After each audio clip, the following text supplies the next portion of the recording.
سلام، امیدوارم حالتون خوب باشه. خوش اومدید به کانال یوتیوب من. این دومین ویدیو کانال منه.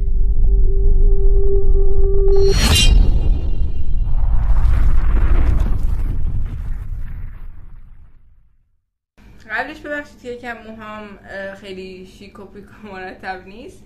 کلا یه حس خوبی میده که موهام یکم هپلی مپلی باشه. خودم خیلی دوستش دارم. خب امروز تو این ویدیو قراره در مورد کتاب خوندن، اینکه کسایی که تا حالا کتاب نخوندن مثلا، یا کتاب خوندن ولی نتونستن که خوندنش رو ادامه بدن، کلافه شدن یا هر چیزی، ولی همچنان دوست دارن کتاب بخونن، در موردشون حرف بزنیم. همونجور که میبینید اینجا پشت سرم این دو طبقه کتابخونه کوچولوی منه. تعداد کتابم اونقدر زیاد نیست چون من خودم خیلی وقت نیست که کتاب خوندن رو شروع کردم. اولین کتابی که من خوندم برمیگرده به 4-5 سال پیش. اولین کتابی که خوندم یه کتاب ایرانی بود، یه رمان ایرانی بود که مامانم اونو به من داد. کوچولوتر بودم، خیلی هم مخالف بودم با کتاب خوندن، بچه درس خون بودم ولی با کتاب خوندن مخالف بودم. تموم شد. خیلی تاثیر گذاشت چون حس می‌کردم حوصله‌ام سر میره دیگه، حس می‌کردم مثلا جذابیت برام نداره. بچه‌ترم بودم، طرز فکرم فرق می‌کرد. ولی تابستونی بود، مامانم همینجور رندوم اینو از تو کتابخونه در آورد به من داد، گفت بیا اینو بشین بخون، شاید سرگرمت کرد و اینا. من اونو خوندم و از اون موقع فهمیدم که اصلا دنیای کتاب یه چیز دیگه است، یه دنیای خیلی خفن، یه دنیای فراتر از این دنیا، و شروع کردم کتاب خوندن. 4-5 سال گذشته ولی علت این که کتابم کمه چون تو این سالها کلاس میرفتم، مدرسه میرفتم، درس میخوندم و هنوزم اونقدر سرعتم بالا نبود توی کتاب خوندن. ولی این 1-2 سال اخیر بیشتر کتابامو خوندم. کتابای مورد علاقه زیاد دارم، از هر سبکم تقریبا کتاب خوندم. بذاریم برم کتابا رو بیارم، تک تک در موردشون صحبت کنم و بگم که باید چی کار کنین که بتونید راحت تر کتاب بخونید، باشون ارتباط. کتاب خونم خالی شد، اون بالایی مونده، فعلا تقریبا پایین آوردم پایین. اولین نکته‌ای که بخوام بگم در مورد اینکه کسی بخواد کتاب خوندن رو شروع بکنه، اولین نکته‌ای که باید رعایت بکنه این که نره یهو دست بذاره رو کتابایی که مثلا انقدر قطر دارن، مثلا 400-500 صفحه باشن که حوصله‌اش نشه تمام کنه کتابو، وسطش کلافه بشه، خسته بشه. اولین کاری که نباید انجام بده کسی برای شروع کتاب خوندن اینه. دومین کاری که نباید انجام بده اینه که چه تو ادبیات فارسی چه تو ادبیات کلاسیک، حالا کتاب که مربوط به هر کشوری باشه، نباید دست بذارید روی ادبیات خیلی سنگین قدیمی کلاسیک که اصلا کتابو نفهمید. یعنی من خودم سابقه‌اش رو داشتم، حالا به کتابش میرسیم، میگم که من این کتابو یه دور خوندم ولی مثلا سر یک سری از صفحاتش مثلا نیم ساعت وقت میذاشتم که آقا اصلا بفهمم جمله بندی چیه، این کلمه هایی که نویسنده استفاده کرده چیه. چون اون تایمی که اون کتابو خوندم خیلی زود بود برای من که بخوام اون کتابو بخونم، ولی نمیدونستم این موضوع رو. حالا این دوتا نکته، اینکه دست روی کتاب خیلی حجم نذاریم و ادبیات خیلی سنگین رو شروع نکنیم. یه چیز دیگه هم که باید بگم اینه که یک سریا الان توی اینستام خیلی دیدم که مثلا وایرال شده که کتابای صادق هدایت، عباس معروفی، حالا از نویسنده میبره داستایوفسکی، که مثلا آره خیلی مثلا تو همه پیجای کتاب فروشی یا آنلاین شاپ های کتاب خیلی وایرال شده. مثلا حالا اونایی که صادق هدایت و داستایوفسکی میخونن خیلی غمگین میشن و افسرده میشن و یه سری روانشناسی زرد و اینا.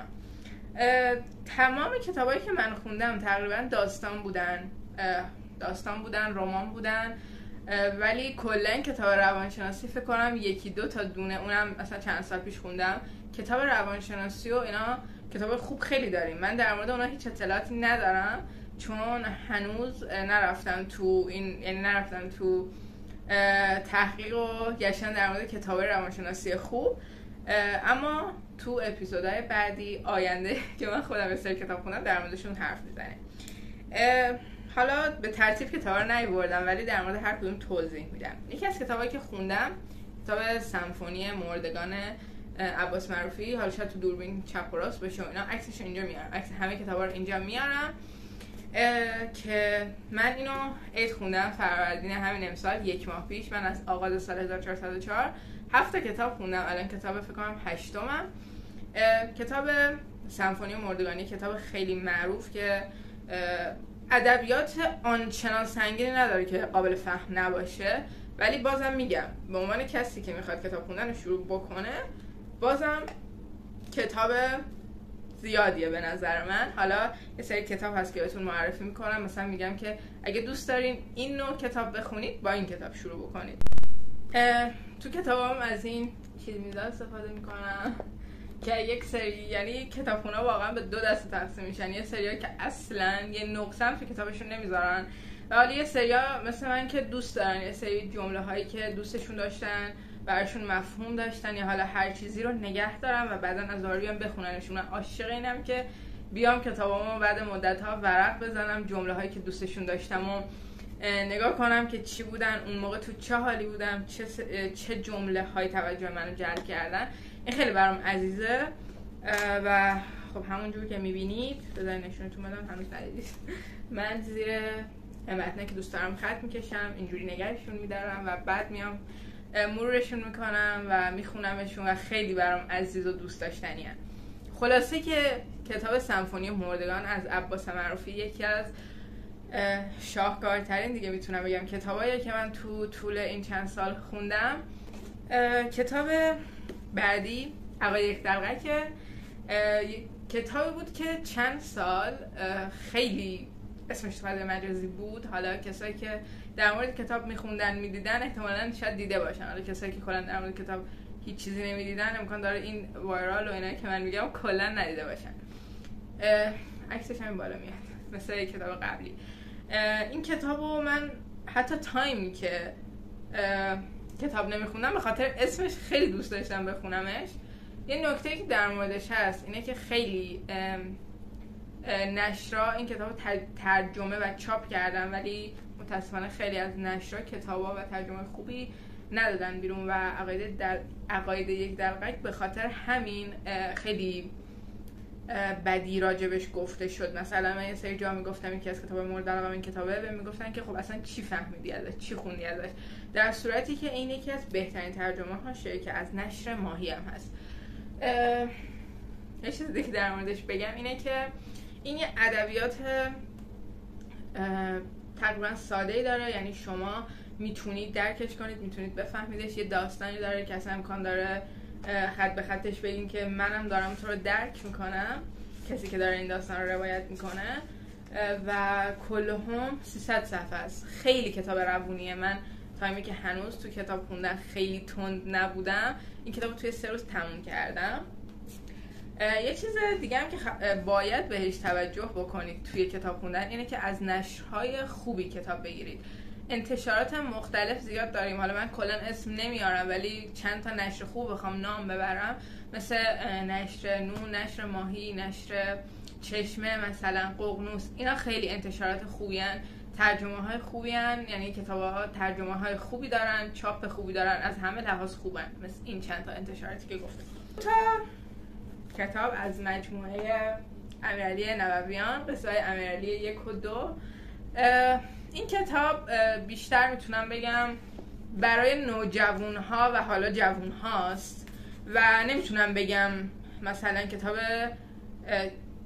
چجوری منظورم برسونم، مفهوم و اون چیزی که شاید تو از کتاب انتظار داشته باشی نیست. یه سری داستانک های طنزه که امیرعلی نوویان توی کتابش روایت کرده، تو باشون لبخند میزنی، میخندی، کلی حس خوب میگیری و من خیلی دوستشون داشتم و اخیراً هم خوندمشون. جفتشو بعد ازت گرفتم، 1-2 ماه جفتشو خوندم. کلاً هم جفتش، حالا این 2 تا 1 و 2 شو که من خوندم رو هم رفته، یکیشون 130 صفحه است، یکیشون 160 صفحه است. یه ادبیات ساده، یه داستان ساده و روون، لبخند رو لبتون میاره، میخندونتتون و خیلی قشنگه. و اگه کسی امیرعلی نوویان رو بشناسه فکر کنم اینا رو باید بشناسه و اگه نظر منو بخواید این 2 تا کتاب کلا 4 تا این مجموعه ارزش خوندن دارن. امیدوارم دارم در مورد کتاب توضیح میدم خیلی طولانی نشه ویدیو. اگه دیدم خیلی داره طولانی میشه، داره از 10 دقیقه اینا بیشتر میشه، میکنیمش 2 تا پارت. تو ویدیو بعدی ادامه همین رو آپلود میکنم. حس کردم یکم ویدیو داره طولانی میشه، گفتم پس 2 تا پارتش کنم. فقط الان چند تا کتاب بهتون معرفی کنم که میتونید برای شروع بخونیدشون، که کتاب مورد علاقه خودم هم هستن. کتاب نازنین داستایوفسکی. معمولا این توصیه هم هست، حالا کسایی که تو کتابخونه کار میکنن، کتاب فروشی ها، کسایی که کتاب زیاد خوندن، آنلاین شاپ ها، حالا هر کسی که اطلاعاتی در مورد کتاب داره، معمولا ترجیحشون، یعنی مشورتی که به کسایی که میخوان کتاب خوندن رو شروع کنن و میخوان داستایوفسکی بخونن اینه که از کتاب کوتاه شروع کنید. من 2 تا از کتاب کوتاه داستایوفسکی رو خوندم. شب‌های روشن، کلا اینقدر قد داره، فکر کنم 60 صفحه است، 68. و کتاب نازنین، جفتشون یه داستان کوتاه زیبان، ولی نازنین خیلی یکم سلیقه‌ای، یه سریا کلا با داستانش حال نمی‌کنن، ولی من خیلی دوستش داشتم و ادبیات جفتش هم روون و قابل فهمه. اینم 95 صفحه است، یعنی کلا رو هم رفته 200 صفحه هم نیستن. اگر میخواین داستایوفسکی بخونید، سراغ کتابای حجیمش نباید برید، مثلا کتابای مثل جنایت و مکافات. یه کتابیه با یه ادبیاتی با یه حجمی که منم هنوز اون رو نخوندم، چون من هنوز در اون حدی کتاب نخوندم که بتونم کتاب این سنگین رو بخونم. یه سری کتابای دیگه مونده که من در موردشون هیچی نگفتم، ولی تا همین الان حس میکنم خیلی صحبت کردم و یکم تایم ویدیو داره طولانی میشه. بهتره که 2 تا پارتش بکنم. کلهم اگر تو میخوای کتاب خوندن رو شروع بکنی اما مثلا حوصله نداری یه کتاب به این حجم رو بخونی، برو سراغ کتاب‌های کوتاه و تحقیق کن، از کسایی که کتاب میخونن بپرس. اول ببین اصلا تو چه موضوعی دوست داری کتاب بخونی، کتابای تاریخی رو دوست داری، کتابای فانتزی رو دوست داری، رمان دوست داری، با حالا مثلا ادبیات کلاسیک دوست داری، چی دوست داری بخونی، کلا علاقت چیه؟ اگرم نمیدونی علاقت چیه، مثلا برو یه کتاب کوتاه، یه رمان کوتاه و یه کتاب با ادبیات مثلا کلاسیک، یه کتاب فانتزی، بتونی چند تا کتاب کوتاه مختصر پیدا بکنی، بری بخریشون بخونی، ببین اصلا علاقت توی کتاب خوندن چیه. اگه کتاب فروشی هم که میری، از خود شخصایی که اونجا هستن کتاب فروشی ها، از اونا بپرسی، بهت میگن که چه کتابی بخونی، چه کتابی برات بهتره. کتابای طولانی رو انتخاب نکن، کتابایی که ادبیات سنگینی رو دارن انتخاب نکن و کتابایی رو بخون که از نشر خوبی باشن و ترجمه خوبی داشته باشن. امیدوارم این ویدیو بهتون کمک کرده باشه در مورد کتاب خوندن، اینکه چه کتابی بخونید، چه جوری بتونید بهتر کتاب بخونید. و مرسی از اینکه ویدیو رو دیدین. امیدوارم همیشه دلتون و لبتون با هم بخندن. خیلی دوستتون دارم. خدافظ.